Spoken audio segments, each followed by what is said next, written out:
बांग्लादेश के बारे में कुछ इनकी जिज्ञासाएं थी, आइए इनसे बात करेंगे। नमस्कार भाई साहब। बांग्लादेश के संदर्भ में मेरा एक विषय था कि बांग्लादेश में जो हिंदू समाज पर अत्याचार हो रहे हैं, इस विषय में हमारी सरकार के क्या कदम होना चाहिए और इसमें चीन का और अंतर्राष्ट्रीय इंटरेस्ट क्या है, जिससे कि अगर वे सफल होते हैं तो भारत कमजोर होता है। तो इस बाबत हमारी सरकार की क्या भूमिका होना चाहिए? देखिए साहब, विदेश नीति के मसले हैं, ये तात्कालिक नहीं होते, दीर्घकालिक होते हैं। और उस हिसाब से चूंकि चीन ने पूरे उपमहाद्वीप में सभी देशों को धीरे धीरे और अपने पक्ष में कर लिया है, तो बांग्लादेश भी स्वाभाविक है कि इस असंतोष में वो इसका लाभ उठा रहा है और यहाँ भी उसकी जो प्रभाव है वो मजबूत होगा। अब भारत सरकार ने अभी तक जो सरकार थी वहां की, उससे संबंध अच्छे रखे थे, अभी भी अच्छे हैं उनसे, जो अभी यहाँ शरण लिए हैं। अब इसके कारण स्वाभाविक है वहां की जो नई सरकार है उससे संबंध बहुत अच्छे की उम्मीद अभी नहीं कर सकते। तो ऐसे में चीन के लिए चांस तो रहेगा ही। अब एक तरफ हिंदुओं के हित, उनकी रक्षा करना वहां पर हमको, और दूसरी तरफ अपने और जो विदेश नीति को संभालना है, दोनों एक बड़े जटिल हैं। तो भारत सरकार को दो चीजें क्लियर रखनी पड़ेंगी कि किसी भी स्थिति में वहां के हिंदुओं को की सुरक्षा सुनिश्चित हो। उसके लिए स्वयं सीधा जो प्रभाव है वो जितना हो सकता है वो बाकी अपने जो मित्र हैं दुनिया में, जिनसे हमारे अच्छे रिश्ते हैं, उनके माध्यम से हम प्रयास कर सकते हैं। विश्व में यही होता है। और दूसरा, अमेरिका का जहां तक हित का सवाल है और चीन के, मूलतः इन महाशक्तियों के हित जो होते हैं, एक तो इनके नेताओं की जो महत्वाकांक्षाएं हैं विश्व पर अपने वर्चस्व की, वो उसका एक हिस्सा होती है, पर देश की जो नीतियां होती है इस मामले में, वो उनके आर्थिक हित ज्यादा होते हैं। और ये आज नहीं है आर्थिक हितों को लेके दुनिया में ये एक देश को दूसरे को नियंत्रण में लेना। भाई इंग्लैंड अपने आया था, ईस्ट इंडिया कंपनी, वो भी यहाँ पैसा कमाने आए थे और उसी के लिए उनने यहाँ पर राज किया और पैसा यहाँ से कमाते गए।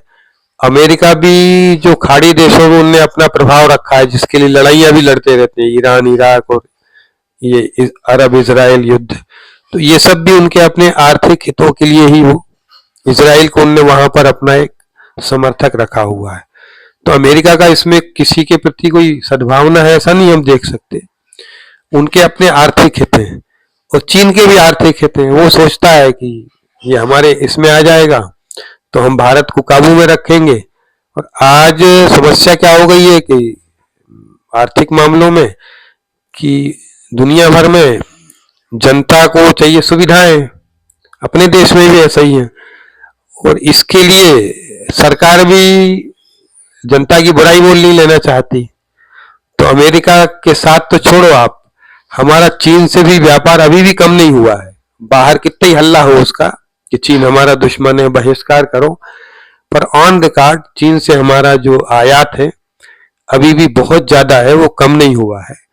तो चूंकि जनता भी तैयारी नहीं कंप्रोमाइज करने को, जनता को एक तरफ चीन दबाव में भी चाहिए, पाकिस्तान भी दबा हुआ चाहिए, भारत महाशक्ति भी चाहिए, और हमारी अपनी सुख सुविधाएं और इच्छाएं हैं चमक दमक की जिंदगी की, वो भी बरकरार होना चाहिए। इसलिए जब तक हमारी जनता इसके लिए तैयार नहीं होती है कि प्रकृति के साथ जोड़कर कम सुविधाओं में अपना जीवन जी ले, और सरकार इस दिशा में हिम्मत नहीं करती है कि जनता के हित में क्या है वैसा विकास का नया मॉडल लाए, तब हमारी दुनिया से निर्भरता कम होगी। तभी हम हिम्मत के साथ और स्वाभिमान के साथ दुनिया में और अपनी जो भूमिका है वो अदा कर पाएंगे।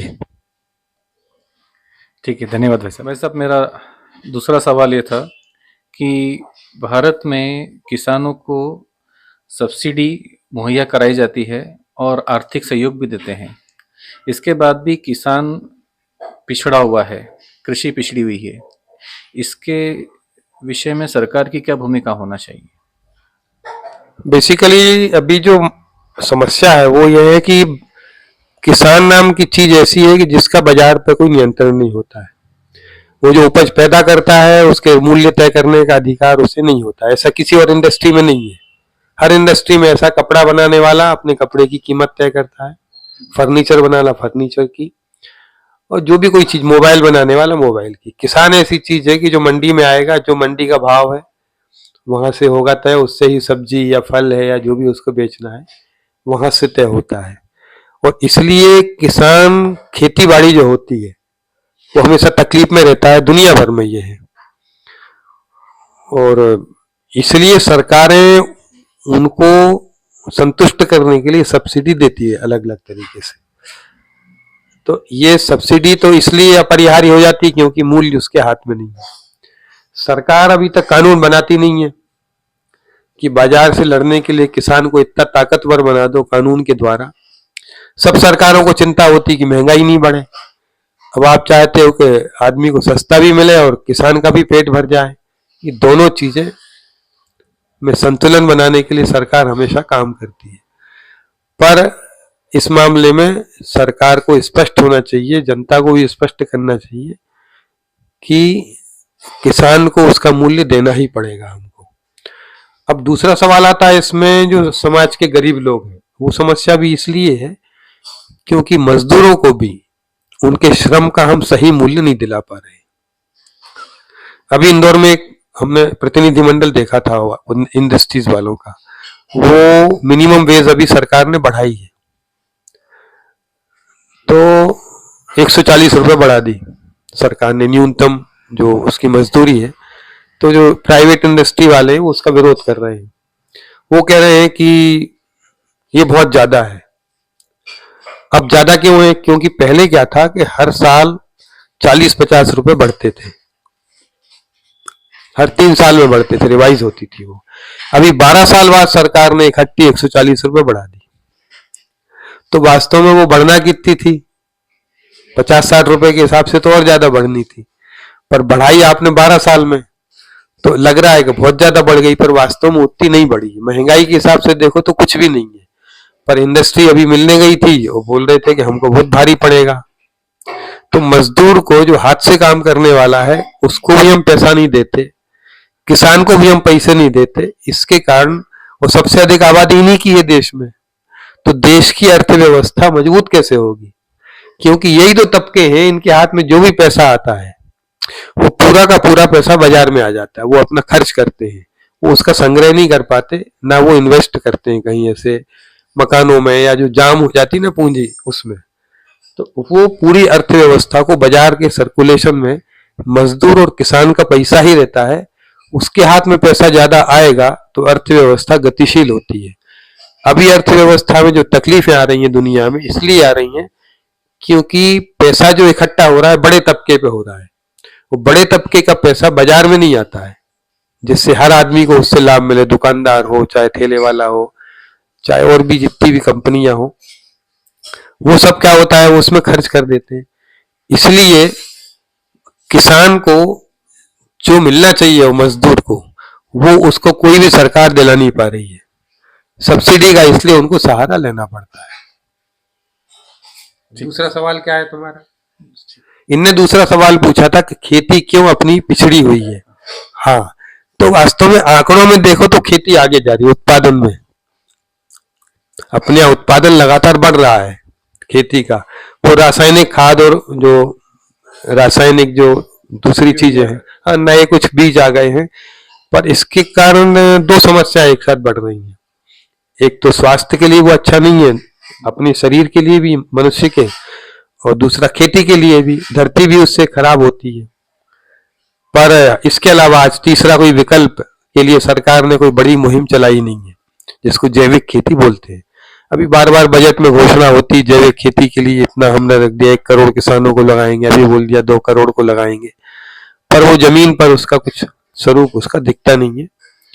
तो वो जब तक हम एक बड़ा ठोस कदम नहीं उठाएंगे इस दिशा में, खेती में बदलाव का, और अभी तो सरकार का ऐसा रहता है कि जैविक जो यूरिया की सब्सिडी है, मतलब कृषि का जो सबसे बड़ा बजट है आज भारत में, वो यूरिया पे जाता है, और दूसरा मनरेगा में भी दे देते हो। तो वो कृषि का जो बजट यूरिया की सब्सिडी में जाता है, वो बजट यदि हम जैविक में कर दें, अभी जैविक के किसान को उन्होंने बोल दिया 5,000 रुपए बीघा देंगे। अब 5,000 रुपए उसको खाते में नहीं आते, वो उसको 5,000 रुपए का जो प्रोत्साहन है जैविक के किसान को, वो बोलते हैं आप सामान खरीद दो, उपकरण खरीद लो। और उपकरण की सब्सिडी भी कैसी मिलती है, आप किसी किसान से पूछेंगे तो उपकरण की सब्सिडी के लिए वो बोलेंगे कि उपकरण आप बाजार से खरीद लो और इस कंपनी से ही आप खरीदेंगे, उस कंपनी के खाते में जाएगी, वो किसान के खाते में नहीं जाती, ना वो दुकानदार के खाते में जाती है, वो सीधी कंपनी के खाते में जाती है सब्सिडी।